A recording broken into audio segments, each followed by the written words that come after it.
Hola, mi nombre es Juliana Saray Serrano Castillo y hoy les vengo a hablar acerca de qué es el bilingüismo.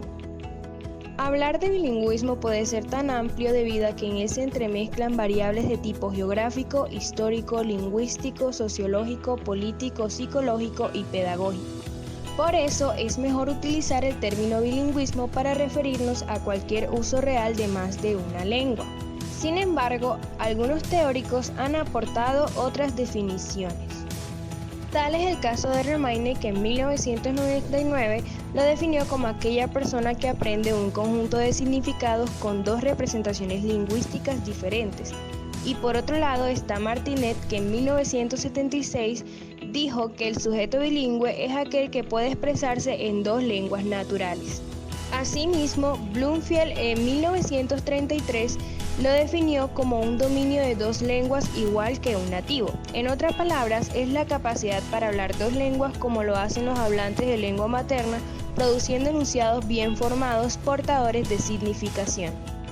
Por otro lado, hay algunos términos que son confundidos como sinónimos del bilingüismo, pero en realidad son perspectivas. Entre estas se encuentra primero la palabra diglosia, que es la convivencia de dos lenguas en un mismo territorio, pero una de ellas es predominante sobre la otra, adquiriendo mayor uso en asuntos de carácter oficial y relegando la otra lengua a un uso familiar y cotidiano.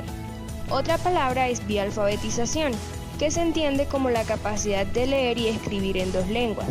Multilingüismo, que es el conocimiento de varias lenguas o la coexistencia de distintas lenguas en una sociedad determinada. Asimismo se encuentra la palabra biculturalismo, que es entendida como la competencia o habilidad del individuo para actuar en dos contextos de acuerdo con los requisitos y las reglas de cada cultura.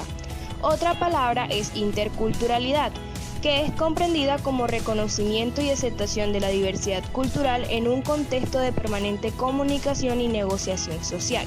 Y por último se encuentra la palabra plurilingüismo, que es la relación y la interacción entre diversas lenguas y culturas a medida que se expande la experiencia extralingüística de un individuo en los entornos culturales de una lengua.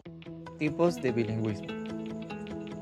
Etxebarría Arostegui considera tres rasgos básicos para caracterizar al bilingüe, los cuales son: primero, la autonomía de los códigos; segundo, la alternancia sin problema de los códigos; y tercero, la capacidad de expresar los mismos contenidos en ambos sistemas lingüísticos, por lo cual se distinguen 6 tipos de bilingüismo. Primero, según la relación entre lenguaje y pensamiento. Estos a su vez se dividen en dos grupos. Primer grupo, bilingües compuestos, son las personas criadas desde la infancia en un entorno doméstico bilingüe.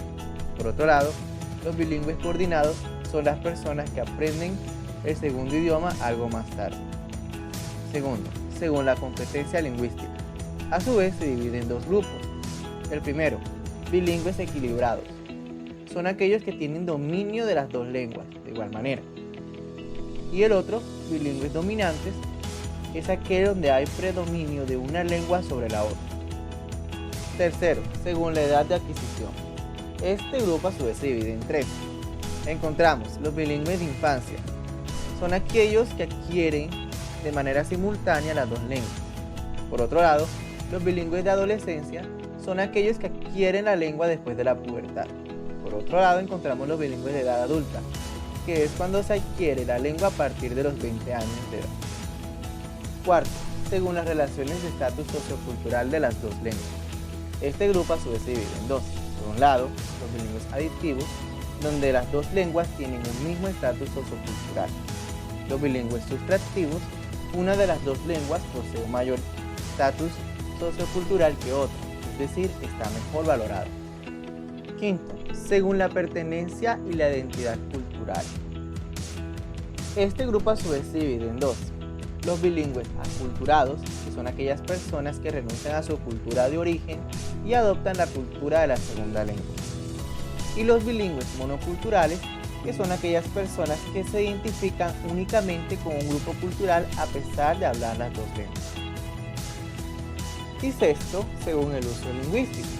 Este a su vez se divide en tres. Encontramos el bilingüismo horizontal, las dos lenguas diferentes poseen un mismo estatus tanto a nivel familiar como oficial. El bilingüismo oficial, conocido como diglosia, y el bilingüismo diagonal, situación en que además de la lengua oficial se utiliza un dialecto o lengua no emparentado directamente con aquella. Bilingüismo y educación. En contextos donde encontramos lenguas y culturas diferentes, los sistemas educativos realizan programas de educación bilingüe. Entendemos por educación bilingüe como aquella enseñanza que es impartida en 2 o más lenguas, siendo una de las lenguas la materna del alumno. Bilingüismo a nivel educativo. La investigación en lingüística aplicada hoy en día demuestra que el aprendizaje de lenguas a través de contenidos es más eficaz que la enseñanza de los idiomas en currículos funcionales. Bilingüismo en Colombia. Bilingüismo indígena. La conservación del conocimiento ancestral es uno de los aspectos más importantes para todas las culturas indígenas de Colombia, lograda por medio de la oralidad y vigentes en todas ellas. Por ejemplo, las lenguas de la Sierra Nevada son empleadas a diario y permiten las relaciones entre familiares, siendo la identidad su más preciado valor, ya que permite la conservación y transmisión cultural. Allí, el 90% de la población emplea alguna de las 3 lenguas más habladas, Kogi, Ika o Damada, es decir, aproximadamente 18.000 hablantes. Bilingüismo en las instituciones educativas. El caso del inglés en Colombia. La importancia del inglés se puede reflejar en la implementación de un creciente número de acuerdos multilaterales, incluso con países cuyos idiomas son distintos al inglés. Los programas bilingües español-inglés en general presentan algunas de estas condiciones. Comprender que se trata de un proyecto a largo plazo que implica adaptación del currículo. Establecer objetivos definidos y realistas, teniendo en cuenta el entorno y las horas de instrucción disponibles. Aplicar una metodología efectiva adecuada a la edad de los niños y coordinar la interdependencia entre las lenguas. Conseguir el apoyo de los miembros de la comunidad escolar para llevar a cabo el proyecto y garantizar la formación lingüística y metodológica del profesorado. Bilingüismo y psicología. La ciencia del bilingüismo ha sido estudiada por muchos investigadores para entender los circuitos neurológicos involucrados en el control y producción de las lenguas. Los resultados presentan diferentes explicaciones e indican que muchos factores contribuyen a las diferencias en cada persona. Bilingüismo y cerebro. Les explicaré cómo se encuentran las 2 lenguas que un hablante bilingüe puede manejar con respecto a su lugar en el cerebro. Normalmente se creía que las lenguas se concebían en distintos lugares del cerebro por ser distintas. Sin embargo, estudios recientes dicen lo contrario. Las 2 lenguas, L1 y L2, se encuentran alojadas en el mismo lugar, pero se representan de distinta forma dadas las circunstancias de la adquisición de cada una. En este sentido, hay una teoría que afirma que la adquisición depende de diferentes mecanismos y estructuras cerebrales que los usados en la adquisición de la lengua 1.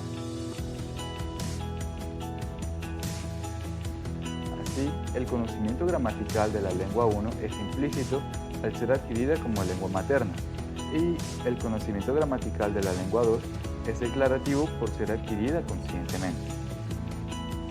Un neurocientífico llamado Michael Ullman dice que las 2 lenguas, al ser una declarativa o consciente y la otra implícita o inconsciente, están alojadas en lugares distintos del cerebro y que por lo tanto la adquisición de ambas dependen de mecanismos diferentes. Pero otros estudios dicen lo contrario. Resulta que en una investigación se contradijo la posición de Ullman porque las estructuras cerebrales usadas en el procesamiento gramatical, incluyendo el área de Broca y el ganglio basal, áreas cerebrales de procesamiento lingüístico, son las mismas para la lengua 1 y para la lengua 2. En el proceso de la investigación se sometieron a ciertos sujetos para ver la actividad cerebral de las áreas de procesamiento lingüístico en ellas, y entre ellas se pudieron dar cuenta de las pruebas de gramática y semántica.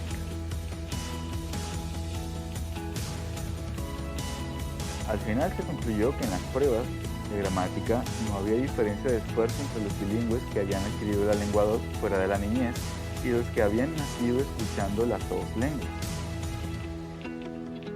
Sin embargo, en la parte de la semántica, los que habían aprendido la lengua 2 fuera de la niñez, después de haber crecido, demostraban cierto esfuerzo al ver que recurrían a otras áreas de su cerebro y ejercían mayor actividad cerebral.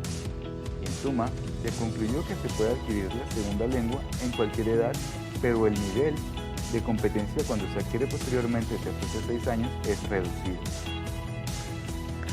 Muchísimas gracias por tu atención. Esperamos que te haya gustado. Realiza el siguiente quiz y comprueba cuánto aprendiste con esta presentación.